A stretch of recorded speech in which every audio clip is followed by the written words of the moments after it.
I think that's the best picture I can That's right. We're right here, and it is cranking up for political season here today.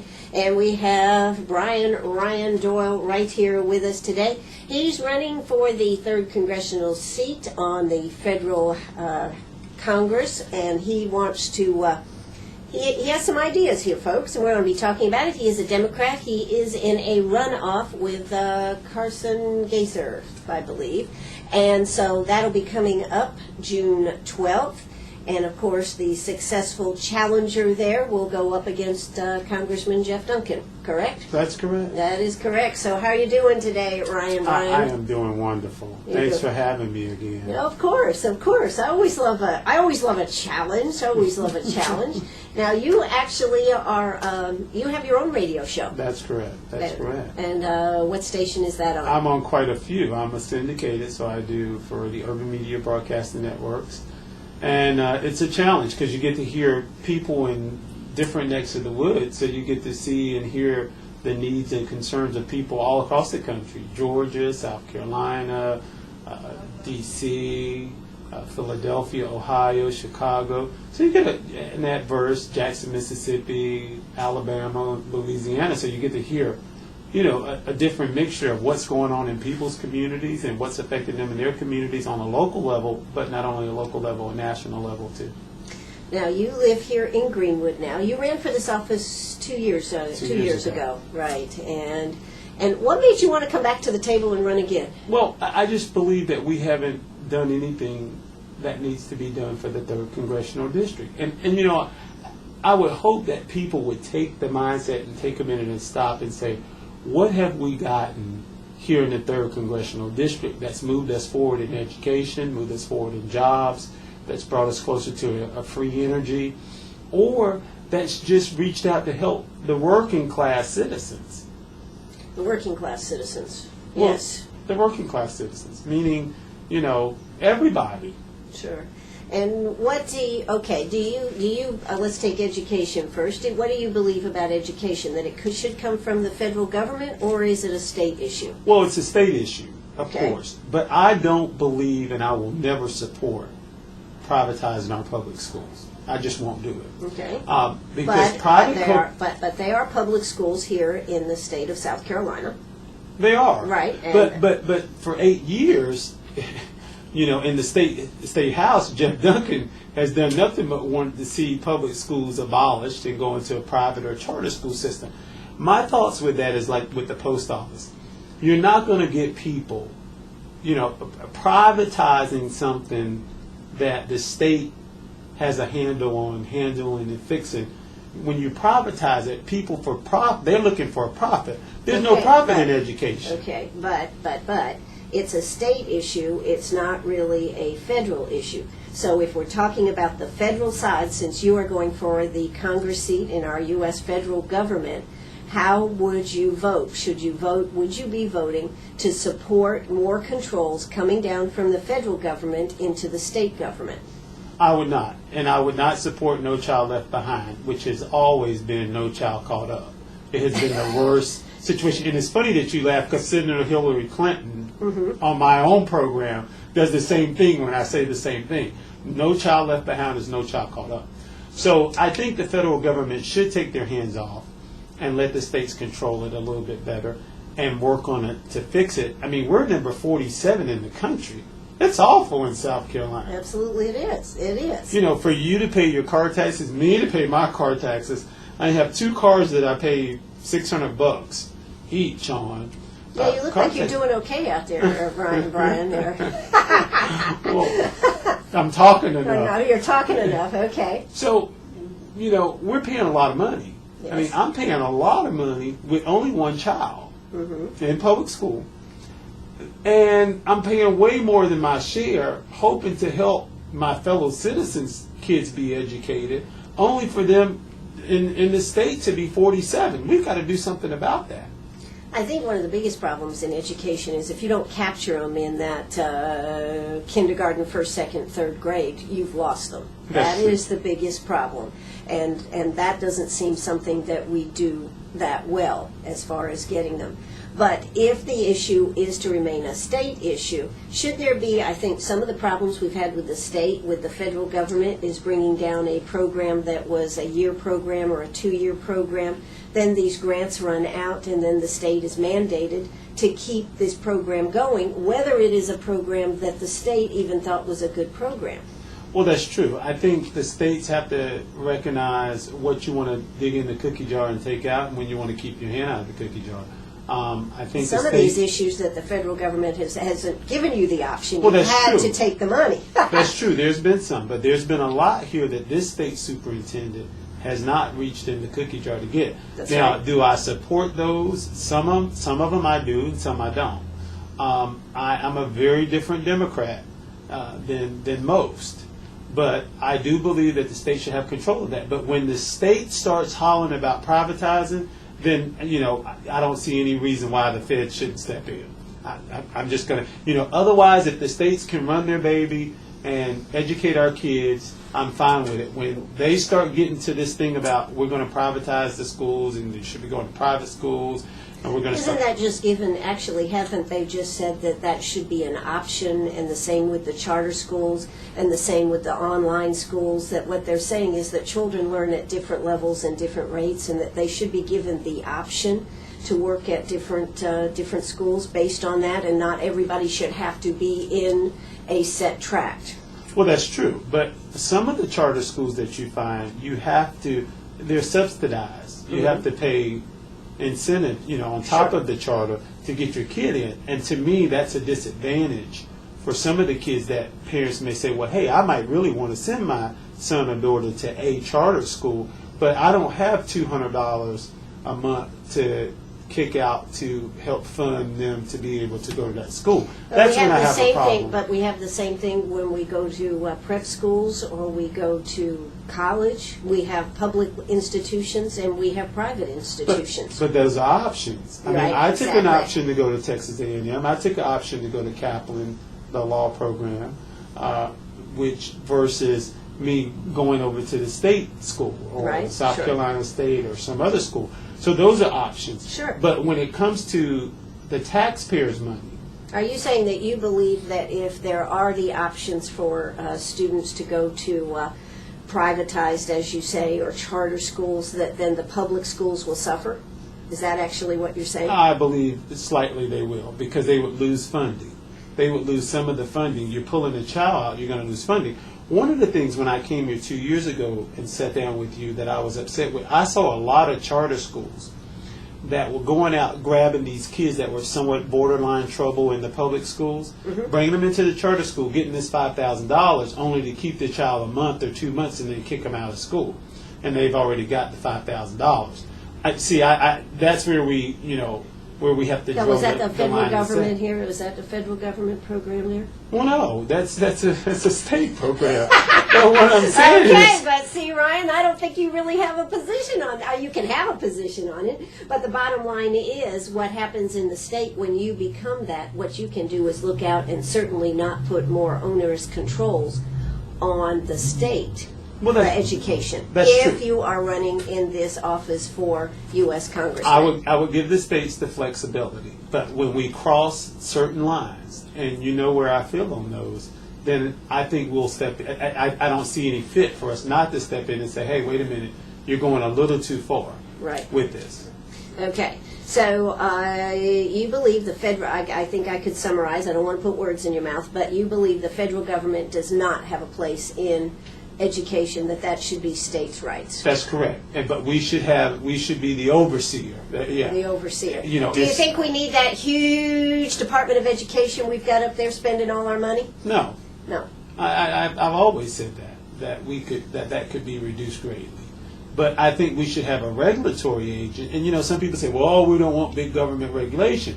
But we have to understand that if we get folks like Jeff Duncan, who spent 8 years in the State House wanting to just privatize and get rid of school teachers. Okay, he's on the federal level now. But when he was on the state level, he wanted to do that. As a state representative for 8 years down at the state capitol, that's all he was preaching. Let's privatize, privatize, privatize. It scares me half to death if we have more like him that want to privatize, then you're going to see some federal regulation.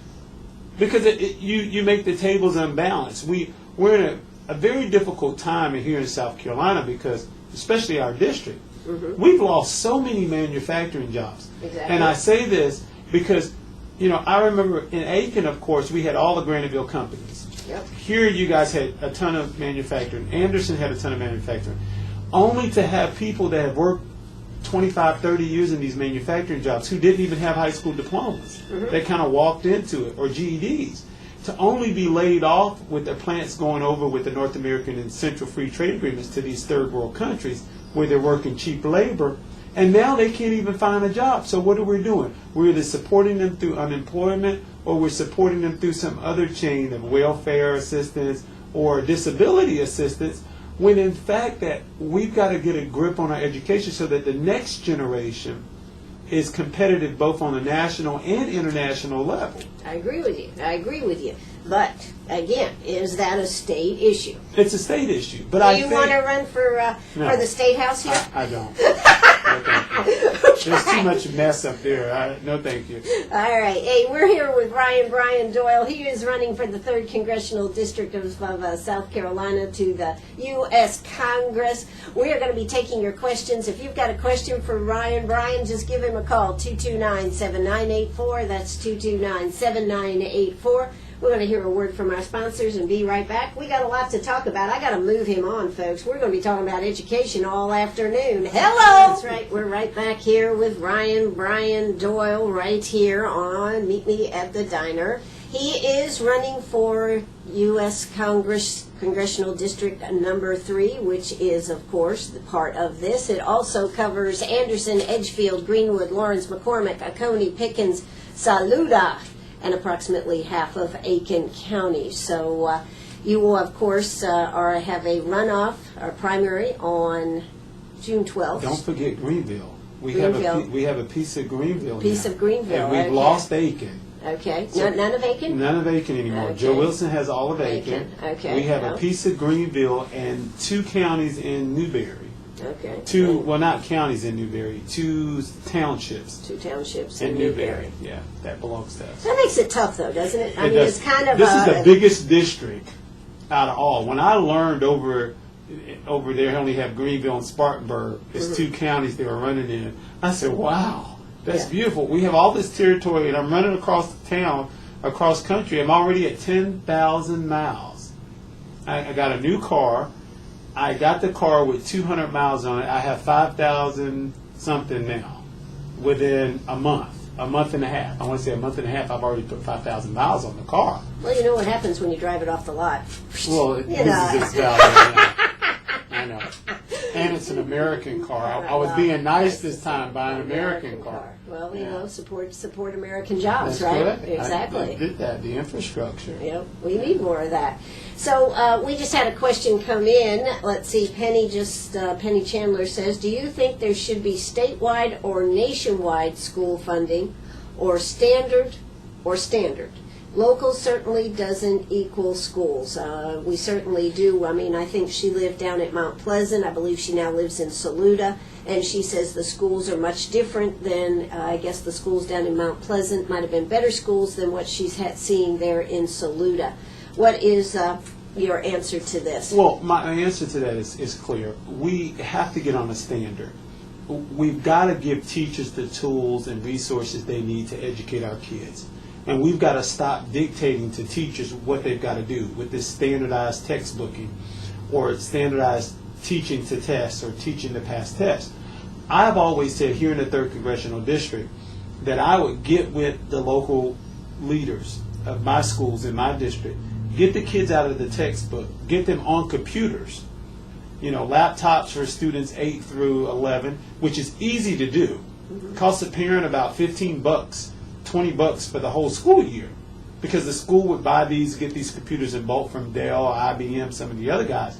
Get our kids into the 21st century of education. We are way behind, not only here in South Carolina, but across this country on an educational level. That's why the Japanese, the Chinese, the Indians are all dominating us in education, because we still want to teach out of these crazy textbooks when we need to get our kids into a revolution of education and a 21st century education. So I do believe there should be a form of standardized portion that we look to, but we have to let the teachers be free to do what they need to do to teach kids. Just because, 5 of us read out of the same textbook doesn't mean all 5 of us get it. So I think the teachers got to have that freedom. These people are educators. They've gotten the training, the experience, and they specialize in certain areas, whether it's science, math, social studies, or history. And I believe that we need to take the cuffs off of the school teachers and let them work. And I can say that there'll be no school teachers laid off in South Carolina, not only in my district, but in any district, because we're not in a position to be laying off school teachers at an education level of 47. If we're number 1 or number 2 in the country, then I would say, oh, okay, we got too many school teachers. These two school Well, teachers what if are we too have educated. teachers that aren't up to standard, shall we say, on being able to teach the subject? Well, then they need to go. Well, I It's think simple. that We're not is going to what- make the kids suffer. Then they need to go, because we're paying them Right. to educate our kids. So if they can't properly educate them, they need to go.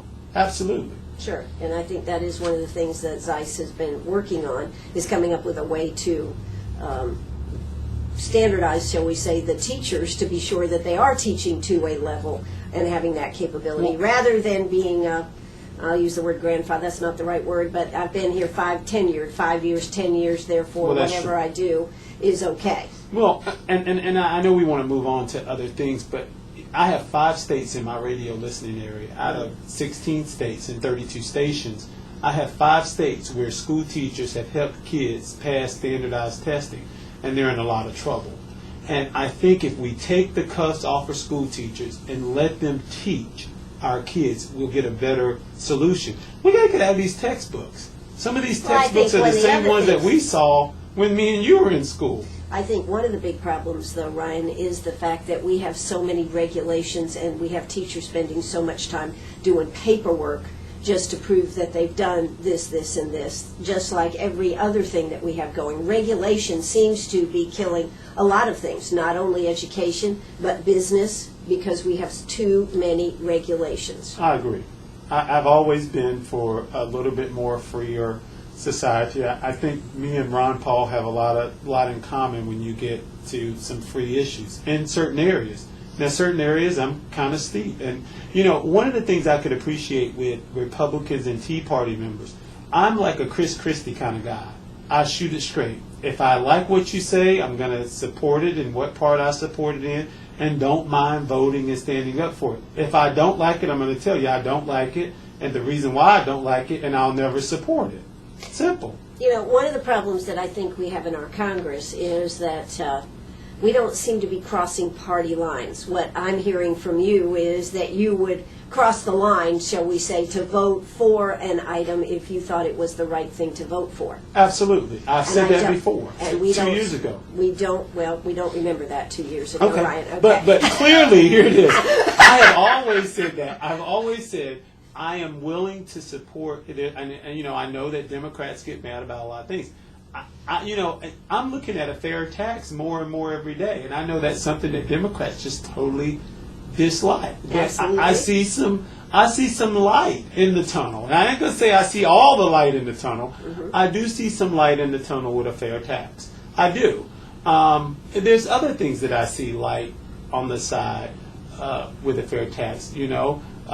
I see light with some of the lowering the taxes, but for the 1%ers, the taxes do need to be increased right now. We're in a bad time. I always give this story. All right, hey, wait a minute. I don't want to talk anymore because we got to hear South Carolina news. When we come back, we can pick up this conversation, okay? But if we start it now, we won't get to finish it. So, hey, everybody, stay tuned right here. If you've got a question for Ryan Doyle, right here on WCRS, you give us a call, 229-7984. That's 229-7984. Arg, are you a pirate? or a pack rat? Do you have a vacation of a lifetime sitting in the attic? Or a college tuition hung on a wall? Or is a fabulous retirement hidden in your jewelry box? Bring those items to Sharp Facets Gallery. We can establish value and buy from you or sell for you. And so ends another chapter at Sharp Facets Gallery, 72 Bypass, and on the web, sharpfacets.com. Oh, that's right. We're right back here at Sharp Facets Gallery. Hey, if you've got a question you want to ask, 229-7984. That's 229-7984. We're talking with Ryan Doyle right here. He's running for the 3rd Congressional District of South Carolina. That means that whoever is victorious in the primary on June the 12th, should that primary happen on the 12th. Oh, it is. It is? It is. That's been a sad situation, but that's been, and you know. That still is, there still is a lawyer that's bringing that up to the Justice Department, I do believe. Well, and I think it rightfully should be. And, you know, as I said earlier here today, I would have taken up the fight, but I think the judge would throw me out. And I would only take up the fight because I hate to see 180 Democrats and Republicans who want the opportunity to serve their people being kicked off the ballot. And if anybody knows me, knows that I don't mind suing to get justice for people in any aspect. And I would challenge and definitely take that issue up because I think the Election Commission and both the Democratic and Republican Party made a huge mistake in not publishing and notifying the people that were running for these seats timely of this new law and new situation. But if I thought for a second that a judge wouldn't kick me out of the court and say, well, you don't have a standing, I'll call up 5 of my lawyers that I deal with on a daily basis and say, go file. And, you know, let's get these 180 people on the ballot as soon as possible. I really would do that. Well, I think several of them are planning to run as independents. And petition candidates. Right, exactly. So we'll see how that works out. But you, of course, want to go to Washington, D.C. Right. And you know, going to Washington, I want to say this to all the listeners, and I hope that every listener that's listening today will go tell 2, 3, 4, 5 people. I am not going to Washington with the ideology that I need to be there 4 more years or 2 more years and 2 more years. I'm going to Washington to handle the people's business for those 2 years. If the people see fit for me to come back, that's fine. If not, I'll go back and sit at my desk and talk on the radio, you know, doing the same thing you're doing here, and I'm sitting on the opposite side this time. But I'll go back and talk on my radio. There, right? Oh, it's not fun. It's not fun. You know, it's not fun. And I often tell people when they come in, you know, I'm interviewing them, oh, you're headed for the hot seat, and now I'm in the hot seat. So, it's not fun. But really, I think the biggest issue that we have, and I don't care if you're a Democrat or a Republican, at the end of the day, these guys and gals that are going to Washington have the ideology that I'm here now and this is my seat for as long as I wanted to be in. That's not true. And until we as Democrats, Republicans, and Independents get the mindset to say, we the people, say, you know what, we send you there and we can send you home, then these people are going to do what they're going to do. That's why they can't get along, because, you know, there hasn't been an aggressive enough approach. Now, the aggressive approach has come through the Tea Party. And I'm quite appreciative of the Tea Party. I think the Tea Party and I maybe disagree on about 3 things. Hardcore disagree. Mm-hmm. I mean, where we just don't see any light at all. But beyond that, I'm very appreciative that the Tea Party has folks standing on their heels or on their tippy toes. Because otherwise, or holding their feet to the fire. Or holding their feet to the fire, because otherwise we're going to have all these people that just go and serve 20, 30, 40 years and do nothing.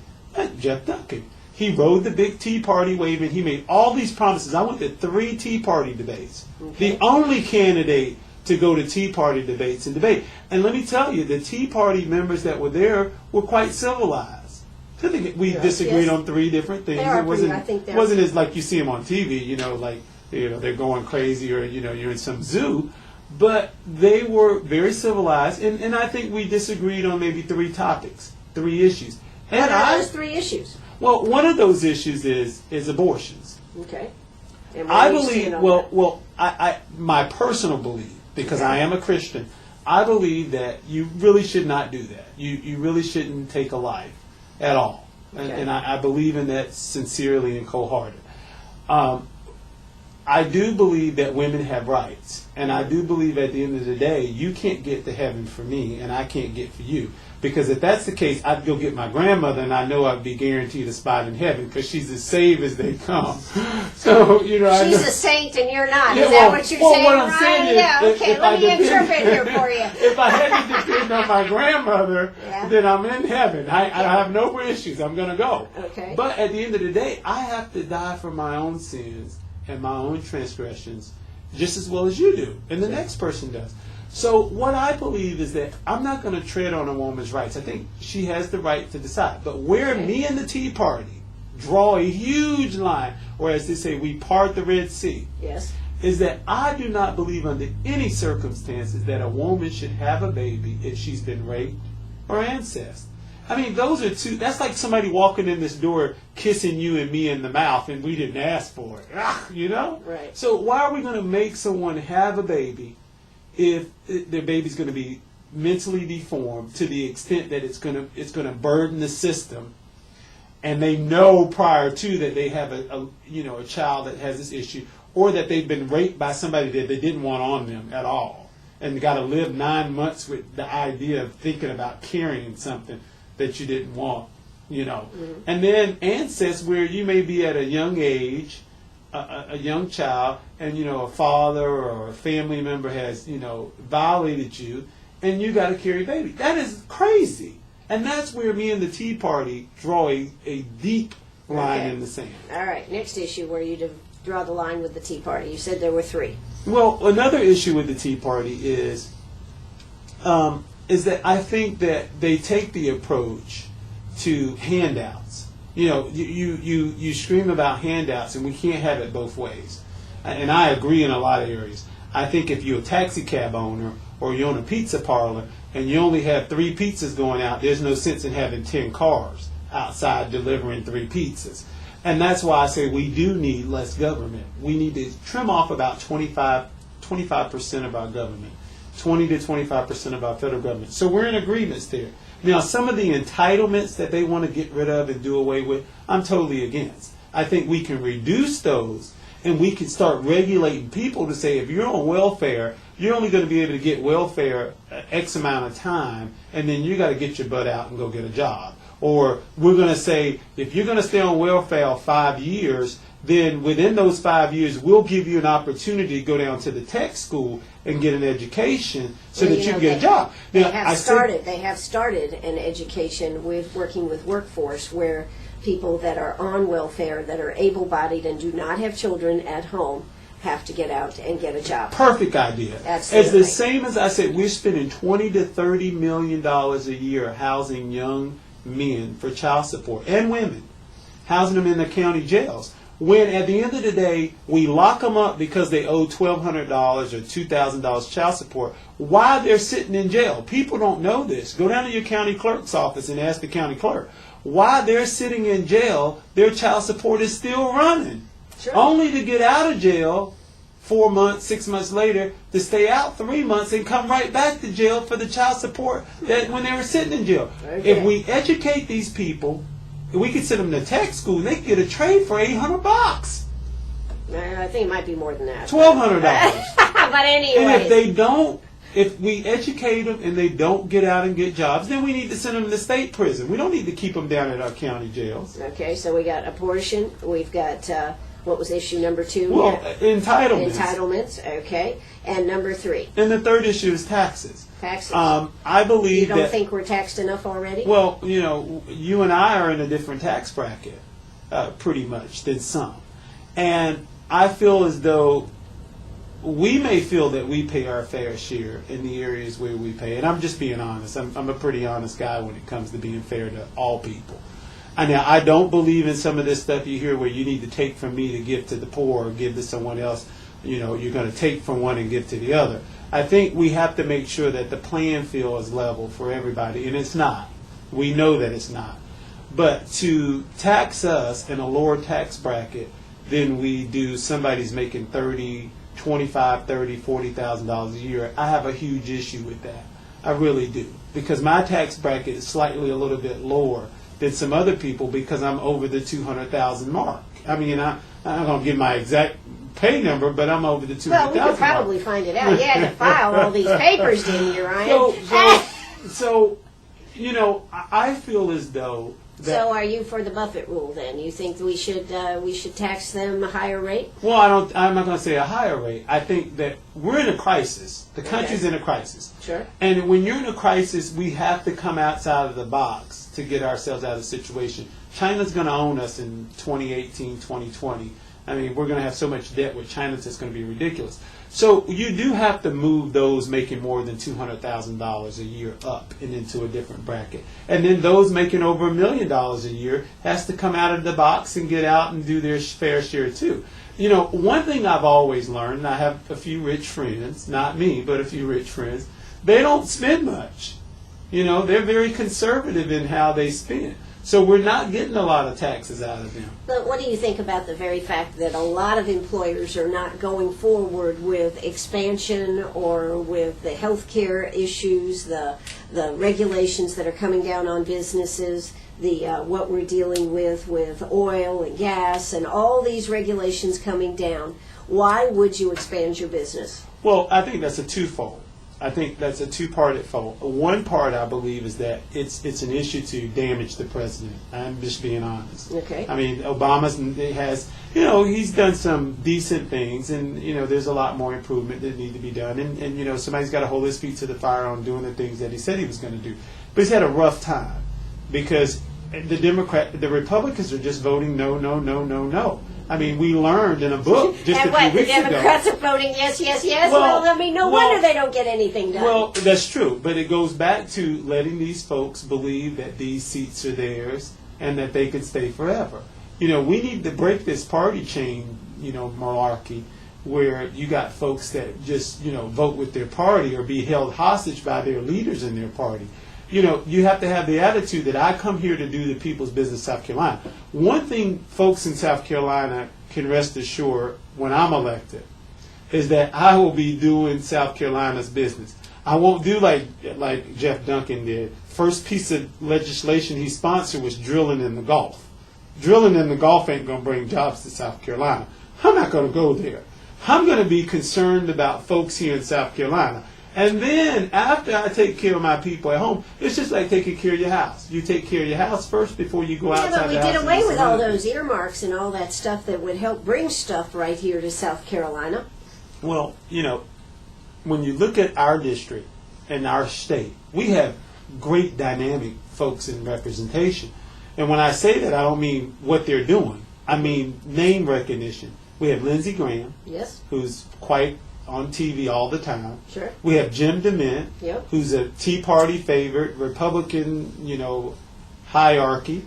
And we have Jim Clyburn, who is a Democrat, who's been the majority whip and has, you know, a great influence. Right. Why is South Carolina suffering so bad? Why are we falling out of all the states? We're somewhere in the mid-30s. Something's wrong with that picture. I'm going to take care of South Carolina first. How can you take care of South Carolina? Well, there's a lot of things that we've got to do. We've got to look at we're a unique state, and that's why I say about my opponent being in this race. He's not from the 3rd Congressional District. He's from Charleston, and has lived most of his life in Charleston. His parents are from. Who are we talking about? My opponent. Your opponent. My Democratic opponent. You're for the primary. He's not from this area, so he doesn't know the uniqueness of our district. I mean, I'm born and raised here and have been here and know this stretch of the woods. I ran an ambulance service for 15 years, the only black-owned ambulance service in the state as of today. You got that ambulance running around seeing people? You got a thing on the side of it? Both? No, I wish I could. That would be nice, wouldn't it? But this is a unique territory. We're in a unique country. When we go back to our manufacturing jobs. The question is, how can you affect jobs here in South Carolina any better than any of the people that you named? Well, first, they have not. In there. We've got DeMint, you've got Lindsey Graham, and then we also have our freshman, first Congressional. Jeff Duncan, Well, we who's got- rode the wave. You know, I got this Well, we new got Jeff commercial Duncan, we got... that he's riding this big kahuna wave coming in and it lands on shore and he does nothing. Well, you know, but we also have Trey Gowdy from up there in Greenville. You've got Mulvaney. You've got a whole group. Joe Wilson. You've got a whole group. So Oh yeah, and I left out Joe because Joe's very popular too. yes. Yeah, Okay. those four are very Well, popular. they're okay. So my question to you is, how can you affect getting jobs here to South Carolina any better than President or our own representatives right Well, here? first we have to review our North American and Central Free Trade Agreements. That's what has dominated us. That's what's pulled the most jobs out of our district. Is the I don't North think they're American. coming back, Ryan. Well, I don't think even if you change things, I don't think they would come back. Well, that's true in part, and not true in part. There's a lot of companies, and I served on a board for one a while back when I came in last time, that ships their stuff directly from overseas directly into their stores. And I think that we need to, if you're going to do business overseas, then you've got to have some foundation of manufacturing, an assembly plant here in the United States for when your stuff comes in, versus it just going direct from the door of Dominican Republic or Mexico to the direct door at the mall. Sure. We need to regulate that. But when we go back and look at our North American Central Free Trade Agreements, and then investing in infrastructure, I'm not for throwing a whole bunch of money out in infrastructure, but if we fix our roads and our bridges and do some of those things, and we then, have of course, some there's locals. the port. In And the there's port. port. That's Port true. is a big We issue. have some locals that can qualify to do those jobs. There's a lot of people that can really do those jobs who are not as highly educated. You're not going to get a huge production of companies. I remember when BMW came to Greenville, one of their things was that we've got to have people at A higher education a higher level. education level. Same thing when Boeing came in. That's Boeing correct. has been a big plus for the state. And so what we've got to do is we have a group of people that worked in our manufacturing and industry area that were not educated. And they were baby boomers for the most part. I mean, I had an uncle who worked 35 years at Graniteville Company, only for Graniteville to close their doors, and Sure. he had nowhere to go because he didn't have an education. Just recently got his GED about 3 or 4 years ago. So we've got to create jobs that will meet the needs of those people, because that's really the backbone. Because once again, those people like you and I that are over that $200,000 bracket, we're not really energizing and spending a whole bunch of money going back in. I think don't my know. biggest I think spending. I am spending a lot of money. Okay. I just, for the record here, Ryan Doyle, I spend a lot of money. Mine is mostly in buying a new car. I have to say, I think my biggest share is getting the new car. But I think, I mean, you have a point. You have a point about getting the type of jobs in here. But the question is, and this relates back to immigration, how do we get those type of jobs here? Or how do we get people to take the jobs that we have a lot of illegals doing that could be jobs for people that need the jobs? Well, I think, in those areas, people that are desperate and in need for work are going to work. And those that don't want to work and want handouts are going to stand out for handouts. I mean, I've talked to a lot of people, Ryan, who said, I can't afford to come work for you. I make more sitting at home. Well, I have had people tell me that. but, that goes back to the point that we have to put regulation on how long we allow people to use the system as far as, unemployment. If people are actually looking for work, then the unemployment, they paid into it. So that's what it's there for. But when, 99 weeks worth? Well, once That's again, on the federal level, 99 weeks once, there. once yes. again, we're in a bad situation in this state. Sure. In this state alone. And I believe that, we got to do something about immigration. Mm-hmm. And that's true. There are a lot of jobs that I don't think other folks, American folks, would take. But when it boils down to at the end of the day, and it boils down to taking care of your family and you not being able to get the handout, you're going to take care of your family. We can reduce crime across the state. I hear from so many people where their doors are being kicked in and people are violating their property, coming in, stealing. Sure. I had that happen to me in my D.C. place when I'm in D.C. somebody kicked in the door while I was gone and came in and just helped themselves to a lot of stuff. So we've got to take that approach. So how do you, as a U.S. congressman, how do you address these issues? I mean, we can talk all day. I have to get on the road, go to the corporations, Doyle, various corporations, Sony. I mean, we've gotten Amazon here. Okay, go to Doyle. It took a huge fight to get Amazon in here. Absolutely, it I mean, did. that was almost awful. left. That was so awful. Yes. And so we've got to get our elected officials have to get on the road and start getting folks and saying to folks, we've got to bring jobs to our people. Well, what do you think? I mean, actually, is that a job of a U.S. congressman to get those jobs here, or is it the job of our governor and our Department of Commerce here in the state? Well, it's a job. If I'm representing folks in my state, and in my district, I'm gonna, it may be sad for me to say this, but I'm concerned about the 3rd district. Everything else outside of the 3rd district, well, you come second. The 3rd district comes first. I'm gonna make sure, and that's what amazes me with people like Jim DeMint and Lindsey and Joe Wilson is that, if I had the clout that they had and had the time they had in, there'd be nothing that, I wouldn't care about what goes on outside of my district. My district would be taken care of. And I can say that, and I'm saying that boldly. My job is to represent those 10 counties that I represent and bring the needs to those 10 counties. Not handouts, but bring the needs to those 10 counties to make the people in these 10 counties feel comfortable. And if that means me bringing it from a federal level and then going down on the state capitol, raising sand with those elected officials down there to make change so that we can make it happen as well, that's what I've got to do because I've taken that oath to represent those people in the 3rd district. Okay, all right. Well, we are almost out of time. Believe it or not, we've had such an energizing and engaging conversation. We have run out of time.